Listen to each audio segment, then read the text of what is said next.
오늘 우리는 하나님의 관점으로 자녀의 학업과 은사를 한번 바라보고자 합니다. 먼저 여러분, 공부라는 단어를 한번 주목해 보십시오. 여러분, 우리의 학창시절, 여러분들의 학창시절 공부라는 단어를 떠올렸을 때 어떤 감정과 기억이 드십니까? 긍정적인 기억에 가깝습니까? 부정적인 기억에 가깝습니까? 예를 들어서 긍정이면 행복한 걸음이 되고, 시험이 정말 좋아, 성장의 기쁨이 있고 배움에 참 맛이 있지.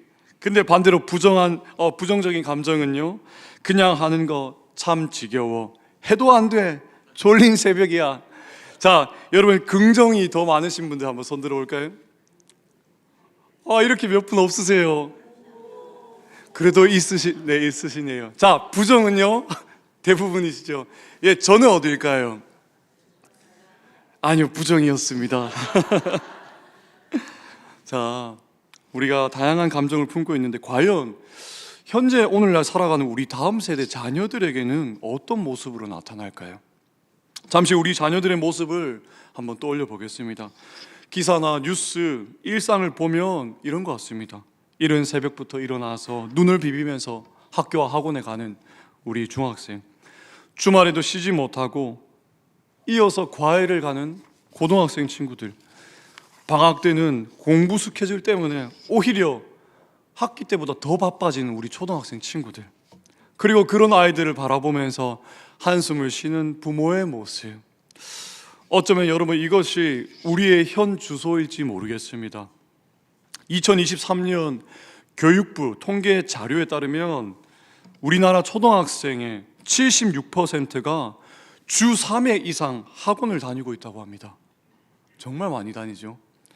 중학생은 82%로 더 높습니다. 내 다음 세대 자녀들은 많이 배워서 학업 성취도는 세계 최상위권에 속한대요. 이 말이 뭐냐면, 배우는 내용을 잘 이해하고 결과도 만들어내는데 전 세계적으로 그렇게 부족하지 않은 실력을, 그러니까 좋은 실력을 소유하고 있다는 거예요, 우리 애들이. 그런데 문제는 그런 성취도가 높아도 안타까운 것은 학업에 대한 흥미와 자신감은 낮은 편이라고 합니다. 조사 대상국 중에서도 거의 최하위를 찍는 게 오늘날 우리나라의 모습입니다. 학업으로 인해 스트레스와 우울감도 심각하대요. 2023년 청소년 통계, 여성가족부에서 통계 그 기록의 자료에 따르면 중고등학생의 41.3%가 평소 스트레스를 느끼고 약 29%는 최근 1년간 이 학업 때문에 우울감을 경험한다고 합니다. 되게 높은 수치입니다. 여러분, 이러한 통계는 우리 한국 학생들이 공부를 많이 해서 높은 학업 성취도를 보이곤 있지만 그 과정에서 학업에 대한 즐거움과 정서적인 안정을 충분히 느끼지 못하다는 것을 시사하고 있습니다. 근데 이 문제는 우리 사랑하는 기독교 자녀들도 피해갈 수 없는 문제라는 거죠. 여러분, 이렇게 공부의 이유와 배움의 즐거움을 알지 못하는 세대를 변화시키기 위해서 가장 중요한 게 뭐냐? 먼저 우리 안에 있는 문제의 근원을 확인해 봐야 됩니다. 첫 번째, 왜곡된 교육의 현주소를 보겠습니다. 첫 번째는 신앙보다 공부가 우선된 삶입니다.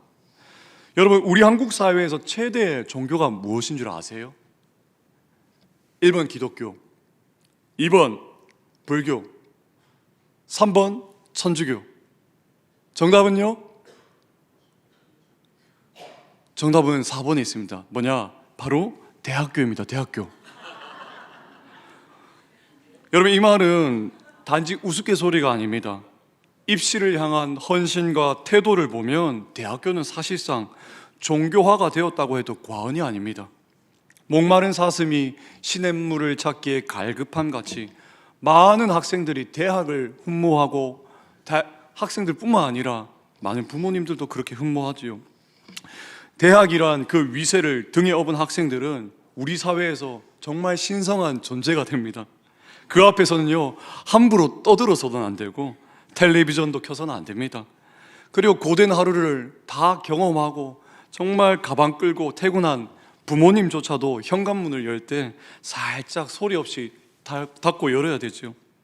아파트 아래 위층 이웃도 마찬가지입니다. 죄송한데요, 저희 집에 수험생이 있어서요, 조금만 조용해 주시면 안 될까요? 네, 온 세상이 수험생 앞에 다 조용해집니다.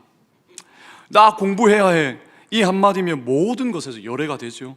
명절은 물론 할아버지 할머니 생신과 잔치에서도 열애가 되고, 그중 가장 안타까운 것이 무엇이냐? 예배조차도 열애 대열에 들기도 한다는 점입니다. 한 가정의 사례입니다. 목사님, 저희 아이가 고3인데요, 수능까지 이제 얼마 안 남아서 주일 예배는 대학 가서 드려도 되지 않을까요? 솔직히 마음이 편치는 않지만 지금은 공부에만 집중하면 좋겠어요. 또 다른 사례입니다. 땡땡아, 네가 찬양팀하고 교회에서 봉사하는 거 참 좋은데 시험 기간엔 좀 빠지는 게 어떨까? 지금 공부가 더 중요할 때잖아. 교회 행사가 그렇게 중요해. 여러분, 이런 말들은 자녀들에게 무의식적으로 대학이 신앙보다 더 중요하다는 것을 가르치는 말이기도 합니다. 거룩한 예배조차도 열외로 밀어내는 것이 바로 대학이라는 우리 한국에서 가장 강력한 종교입니다. 여러분, OECD 국가 중에서도 학부모, 이 교육비 부담이 단연 OECD 국가 중에서도 가장 1위고, 가구 소득의 무려 42%를 자녀 교육에 쏟아붓고 있다고 합니다. 가장 높습니다. 두 번째입니다. 더 이상 꿈을 꾸지 않는 자녀입니다. 많이 배워도요, 아이들에게는 꿈이 없다는 게 너무너무 안타까운 모습입니다. 최근에 서울대학교 교육연구소 한 연구 결과를 보면 우리나라 청소년들의 44%가 자신의 꿈이 무엇인지 모르겠다고 답을 했어요. 더 충격적인 게 뭐냐면, 꿈이 있다고 대답한 반대의 56% 중 그 절반 이상이 부모님이 원하시는 것을 꿈이라고 생각한다는 겁니다. 내가 원하는 꿈이 아니라, 내 은사 따라가는 꿈이 아니라 부모님이 원하시는 것을 쫓아 살아가는 것이 꿈이라고 생각한다는 거죠. 여러분, 왜 다음 세대 자녀들, 우리 손주들은 제대로 된 꿈을 꾸지 못하는 것일까요? 이것은 부모의 관계, 부모의 태도와 무관하다고 말할 수 없다는 것입니다. 세 가정의 상담 내용이 있습니다. 첫 번째 가정에, 땡땡아, 어른이 되면 너 뭐가 되고 싶니? 저 선생님이 되고 싶어요. 선생님? 이왕 선생님 되려면 시시하게 선생님 말고 대학 교수가 돼. 두 번째 가정입니다. 땡땡아, 어른이 되면 뭐가 되고 싶니? 엄마, 난 동물을 보는 걸 좋아해서 사육사가 되고 싶어요. 동물을 잘 돌보면 수의사는 어때?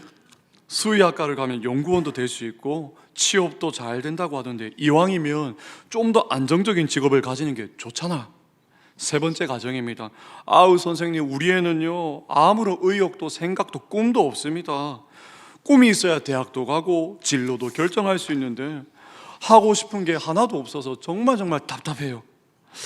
여러분, 사랑하는 여러분, 우리는 그 다음 세대 자녀들의 꿈 앞에서 우리는 어떻게 반응하고 있습니까? 자녀가 무엇을 잘하고 어떤 것에 흥미를 느끼는지 관심도 없는 모습입니까? 아니면 반대로 더 좋은 대학, 더 좋은 직장, 돈 많이 벌고 사회적으로 추앙받는 직업을 가지면 그만이라는 생각이 우리 삶에 사로잡혀 있지는 않습니까? 아니면 자녀가 자신의 재능을 발견하고 진로를 정해도 더 안정적인 직업군과 꿈을 내밀며 그 자녀의 생각을 제한해 버리지는 않습니까? 때로는 무기력해 보이고 꿈이 없다는 자녀가 답답하다고 토로하지는 않습니까? 여러분, 우리는 자녀의 꿈을 현실이라는 이름으로 짓밟지 말아야 합니다. 그리고 더 높은 것만을 계속 바라보라고 말하면서 자녀의 진짜 관심사를 우리는 무시하지 말아야 됩니다. 이 책의 저자는 자녀가 자라는 그 시간 동안은 뭐라고 표현을 했냐면 꿈을 찾아가는 여정 속에 있다라고 말했어요. 네, 꿈이라는 것은 단번에 정해지는 것도 아니고 하고 싶은 게 생겼다고 해도 그것이 바로 직업으로 귀결되는 것이 아니죠. 자라는 동안에 꿈이 없어도 수없이 반복하면서 그 경험과 넘어짐과 일어섬의 그 과정 속에서 꿈은 바뀌기도 하고 생기기도 하고 다시 없어지고 다시 생기기도 한다는 것을 우리는 잊지 말아야 됩니다.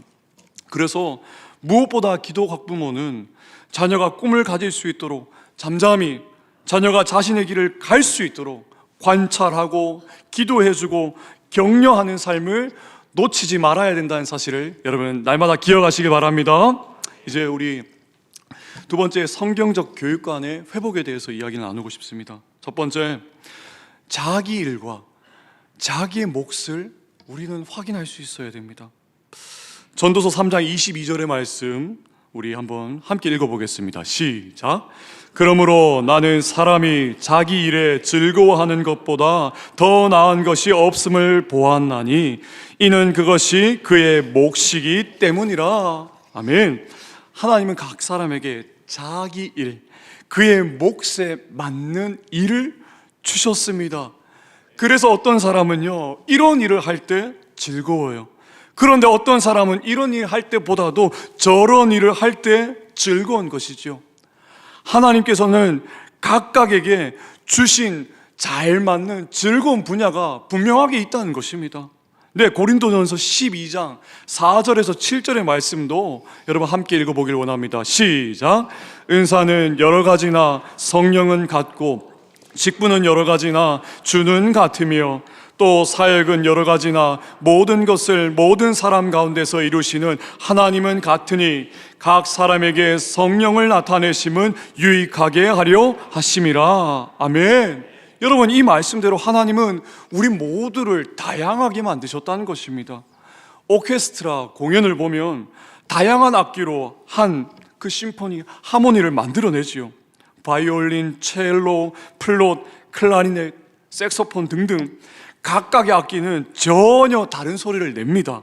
하지만 그 다른 소리들이 모여서 하나의 아름다운 하모니를, 그 조화를 만들어내지요. 우리 자녀들의 은사도 마찬가지입니다. 우리도 마찬가지고요. 하나님은 우리와 다음 세대 각 자녀들에게 그들에게 맞는 즐거운 일, 잘할 수 있는 은사를 분명하게 주셨습니다. 여기에서 주의해야 될 점은 은사의 높고 낮음이 있다 없다? 없다는 거죠. 어떤 은사가 더 필요하고 더 중요하지 않습니다. 모두가 참 중요하고 모두가 다 소중한 은사들이지요. 여러분, 레고 블록 아시지요? 각각의 레고 블록은 자신만의 독특한 모양과 크기를 가지고 있습니다. 그리고 그 블록은 자신의 모양에 맞는 자리에 들어갈 때야 가장 아름다운 작품과 모양을 만들어냅니다. 그런데 맞지도 않는데 억지로 강요해서 블록을 힘으로 끼워 넣으려고 한다면 어떻게 되겠습니까? 블록이 깨지겠지요. 우리 자녀들의 꿈도 그렇습니다. 우리는 자녀들이 어떤 일을 즐거워하며 어떤 일을 잘할 수 있는 은사를 가졌는지 기다리며 기도하고 관찰해야 하는 일에 힘써야 합니다.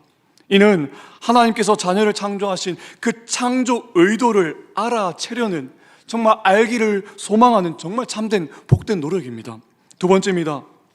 신앙은 학문의 뿌리이며 힘이다. 저는 이거를 정말 자신 있게 얘기할 수 있어요.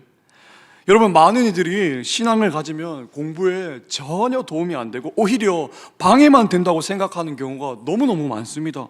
그런데 절대로 그렇지 않다는 것입니다. 12세기경에 유럽인들은 대학을 세우면서 교육에 신경을 썼습니다. 이때 주도적인 역할을 감당하고 노력한 곳이 바로 교회입니다. 최초의 유럽의 대학들의 대부분이 믿는 이에 의해서 세워졌다고 해요.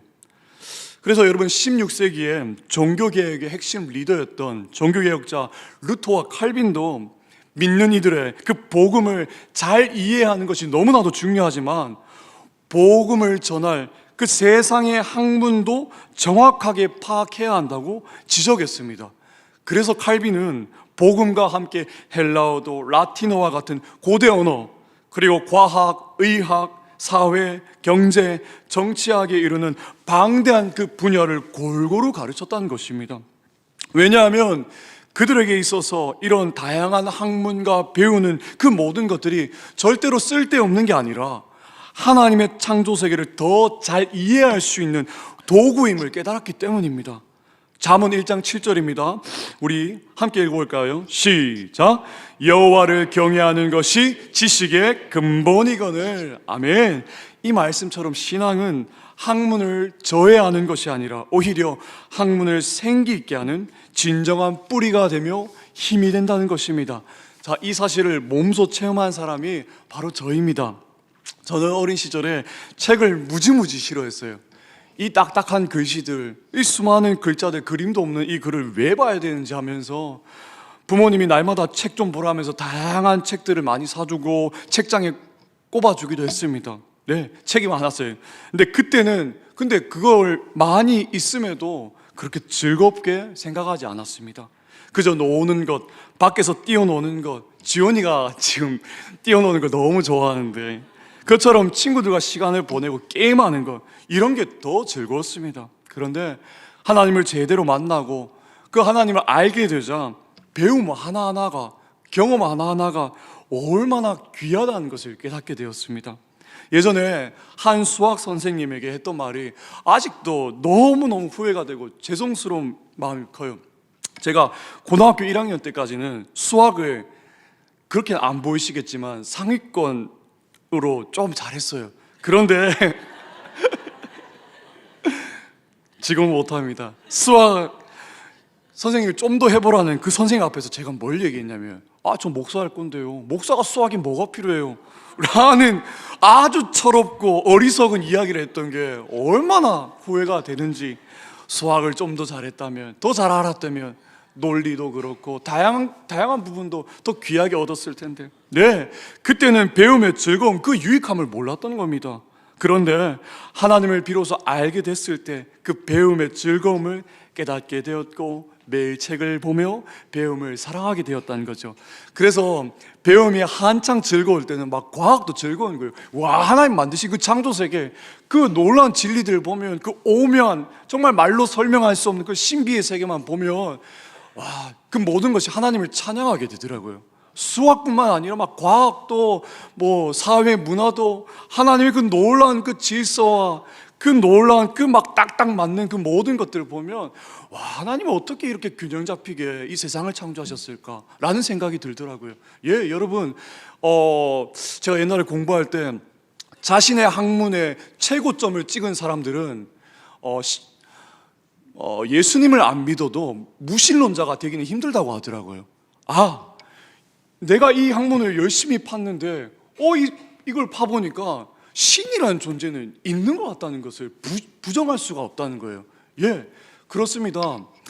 배움이라는 것은 정말 우리가 하나님께서 이 세상을 어떻게 통치하시고 이끄시는지에 대해서, 그 경륜들에 대해서 배울 수 있는 귀한 도구가 된다는 것이죠. 여러분, 현대 수학의 거장 괴델이라는 사람이 자신을 루터교 신자로 소개하면서 이렇게 말했습니다. 이 우주를 창조하고 운행하며 측량할 수 없는 지혜로 만물을 다스리시는 창조주의 지혜의 일부인 수학을 연구하고 있노라면 그 지혜의 크심에 압도되어 무릎을 꿇게 됩니다. 예, 신앙은 학문을 절대로 억압하는 것이 아니라 생명력을 불어넣는 것이죠. 여러분, 우리 다음 세대도 자녀들도 여호와를 경외할 때 학문과 배움을 즐거워하는 역사가 일어날 줄로 믿습니다. 자녀들에게 그 학업에 대한 참된 동기부여가 일어나기를 기도하며 힘쓰는 우리 모든 기독 학부모 되시기를 주의 이름으로 축복합니다. 그리고 공부뿐 아니라 다양한 배움을 주 안에서 즐거워하는 역사가 진정으로 일어나기를 간절히 바랍니다. 네, 세 번째입니다. 학업과 은사는 여러분 중요합니다. 소명을 이루는 도구라는 거예요. 미국의 사회 비평가 오스 기니스라는 사람은 우리 모두가 창조주 하나님께 부름을 받았고 부름받은 우리가 부르신 그 목적을 알 때야 비로소 참된 기쁨의 삶을 제대로 살 수 있다라고 고백했습니다. 그리고 소명을 이렇게 정의했죠. 소명이란 하나님께서 우리를 부르셔서 우리의 존재와 행위, 소유 전체가 하나님의 영광을 위해 헌신되도록 하신다라는 거죠. 네, 우리는 하나님의 영광을 높여드리는 그 삶을 위해 부르심을 받았습니다.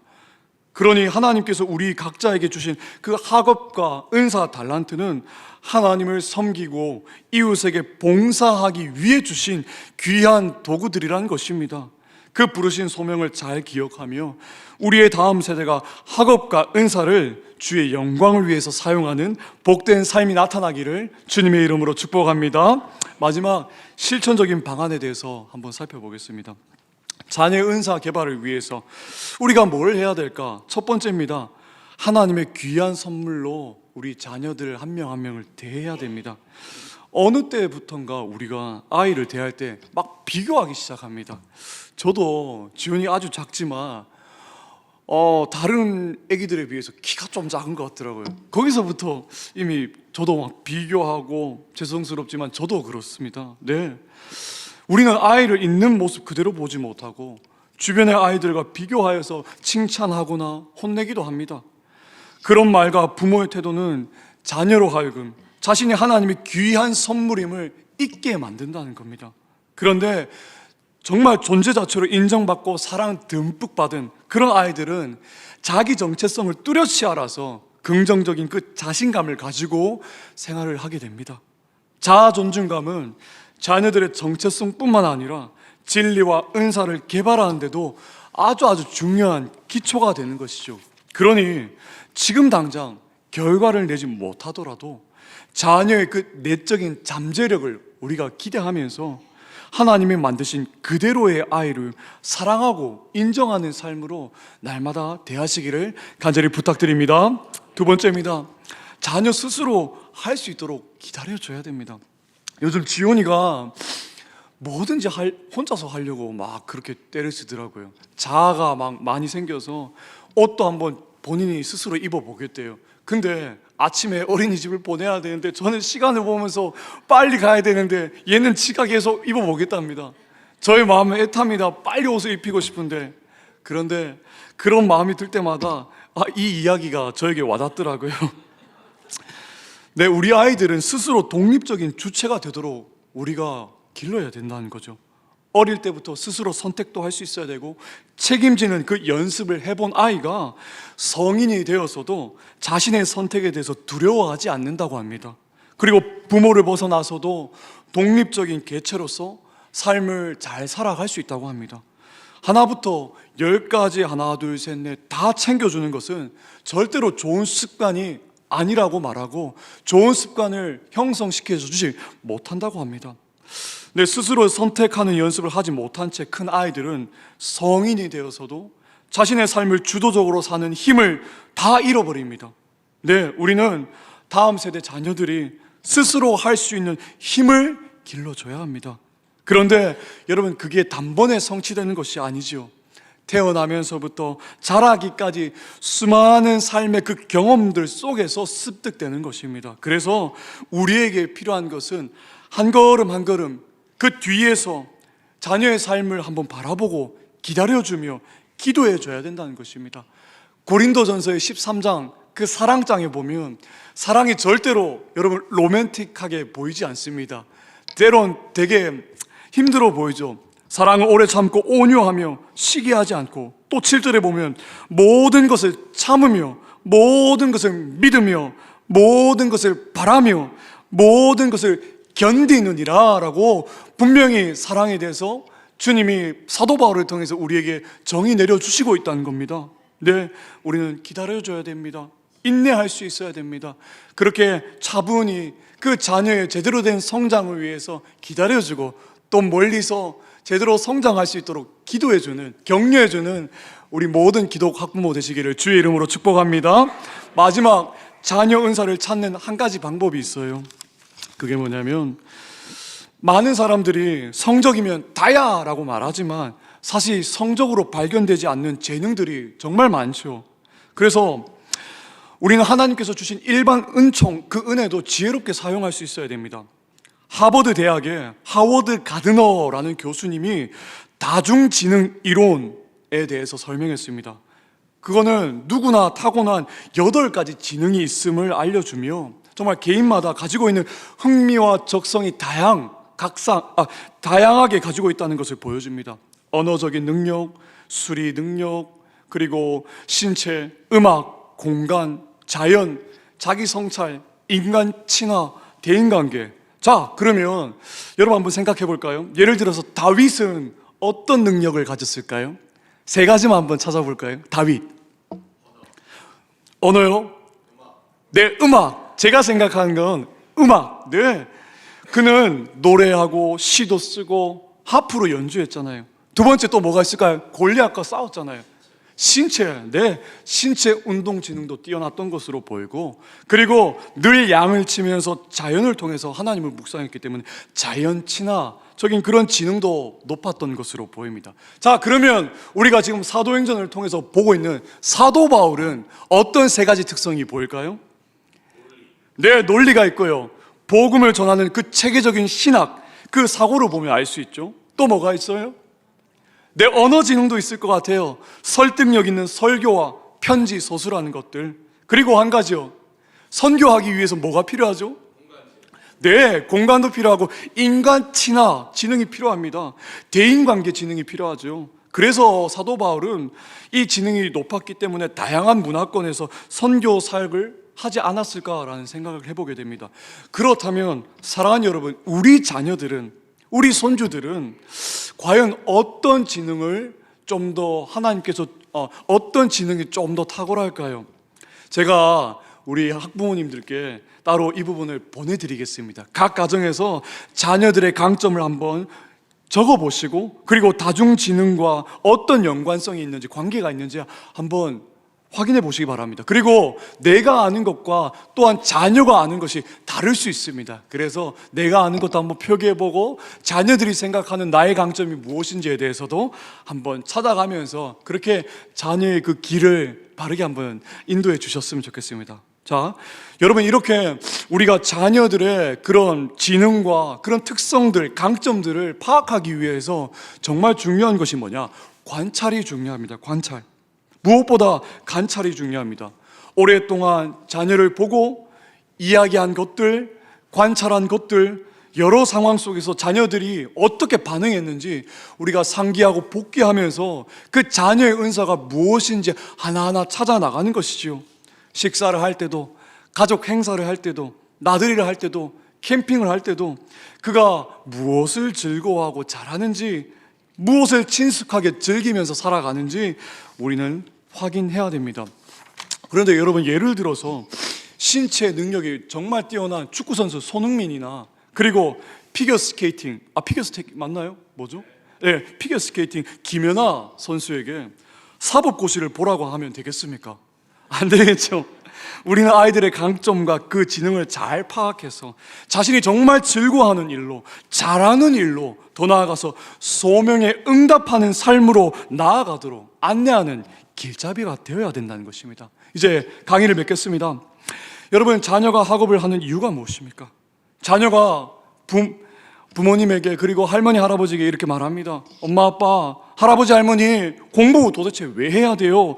라고 물으면 여러분 어떻게 대답하시겠습니까?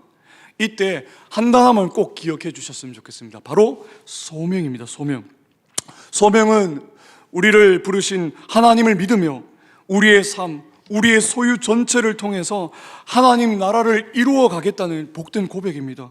따라서 단순히 의사, 교사, 연구원, 회사원 등과 같은 직업을 소명으로 인식하는 것이 아니라 주님의 향기가 정말 풀풀 넘치는 섬김의 의사, 주님의 가르침을 본받아 삶으로 보이는 복된 교사, 세상을 살리기 위해 오늘도 애쓰는 연구원, 주님의 사랑으로 오늘의 일상에서도 드러내는 회사원, 그 등의 소명 인식이 필요합니다. 그래서 결국에 소명은 직업이 아니라 삶의 방향성입니다.